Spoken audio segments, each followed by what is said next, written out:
Hi, and welcome back to our On Purpose Press videos. If you missed our first one, you can click the link below and check it out. Just to remind you, my name is Ben, and I am a pastor by trade as well as a father. And I'm Erica, and I'm a mom and a clinical psychologist, and I'm also one of the founders of On Purpose Press. And just to bring you up to speed, in our last video, we talked about the Christmas season and really how it's pushed its way back to even before Labor Day, and how the commercialization, it just adds a lot of stress and a lot of pressure, and how that's an opportunity. It's challenging, but it's really an opportunity for our families to focus on what really matters during this season.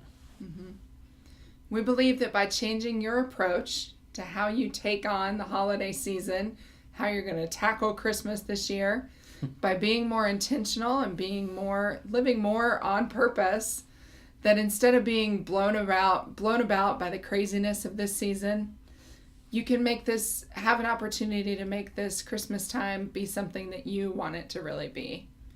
And that, by being more intentional, living more on purpose, that makes all the difference in the world. So when I was a kid, the big thing that happened in the fall was the Sears catalog would come. And I'm talking 3 inches of Sears catalog. And that was the greatest thing in the world, because I would just pore over that when I could steal it from my brother and sister, of course. And I would look through, I would dog-ear the pages, I would circle and highlight all of the things I wanted.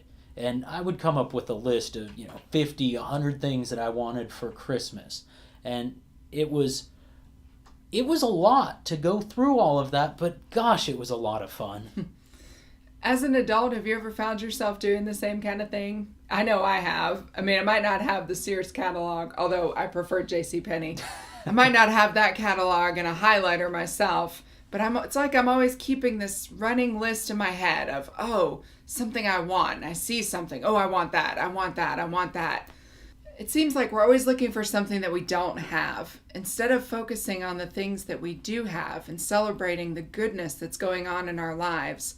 We focus on all the things that are still out there that we really want. But are those really the things that we need?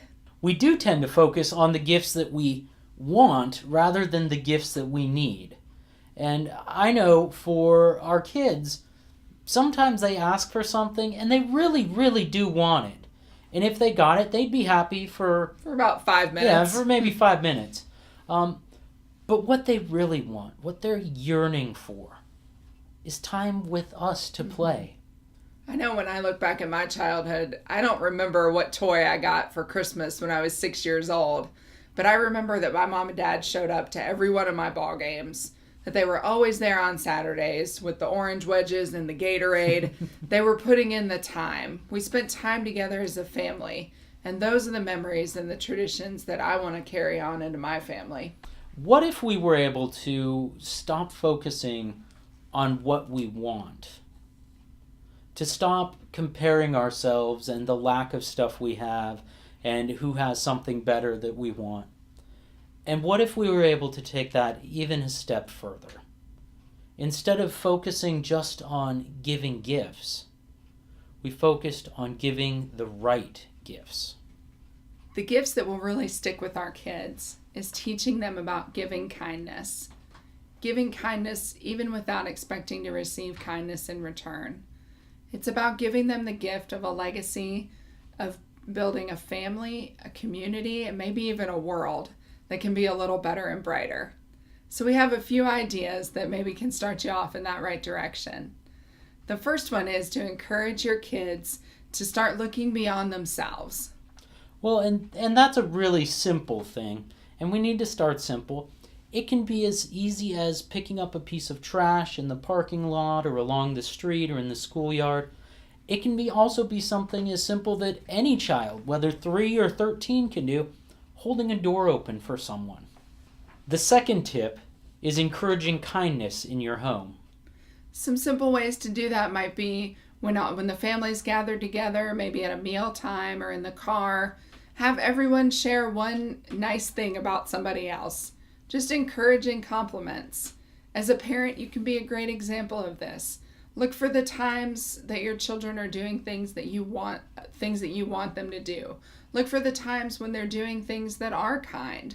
They use a kind tone, or they do something for their brother and sister, and take that opportunity to really praise them.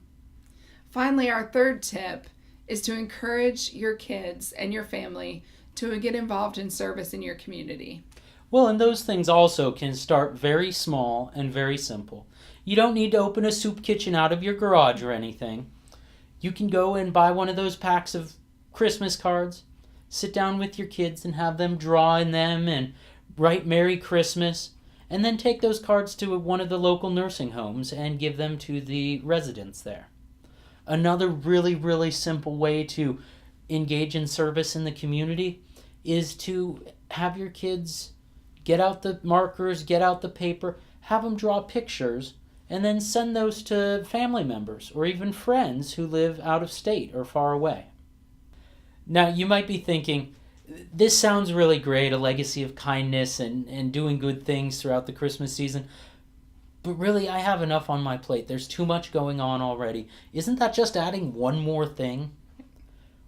Well, really, it's your choice what you do during the Christmas season.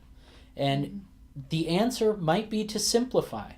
That we don't always have to say yes to everything that comes up to us, but we get to choose intentionally what our family's doing, what our kids are going to be involved with, and you would be amazed at the free time that opens up and the stress that relieves when we don't have to say yes to everything. It's really about setting priorities. I know it might sound like, oh, this sounds like a tall order to find gifts that can encourage kindness and gifts that can help build this family legacy. That sounds like an awful lot to expect from something that I might buy on the Walmart shelf. And you know what? You might be a little bit right there. But we do think that there are opportunities to find ways to give more maybe non-traditional gifts, time, experiences, family traditions, and memories. Those are the things that are going to last in your kids' minds. And those are the gifts that we want to encourage you to seek out this Christmas. Maybe there is something that you can get that would help encourage those things in your family. It might not come out of the Sears catalog, though. You know, something else that it always kind of bothers me, and I'm sure it does some of you, is that worry that maybe the kids will miss out. Mm-hmm. What if they're not getting everything that they need to get? Mm-hmm. And the reality is, they're going to be just fine. What kids really need is time with their family. And what's most important to children is helping them to grow up knowing kindness, compassion, and love. It's not all the activities that they got to do. It's becoming a good person. And for parents, setting up a foundation for that for our children in the future. Thanks so much for joining us again today. Hopefully these tips will help you to get started in the right direction this Christmas season, focusing on faith and family and fun. If you haven't already, please sign up for our newsletter so you'll be the first to know about upcoming announcements, including our next video that's going to be coming out.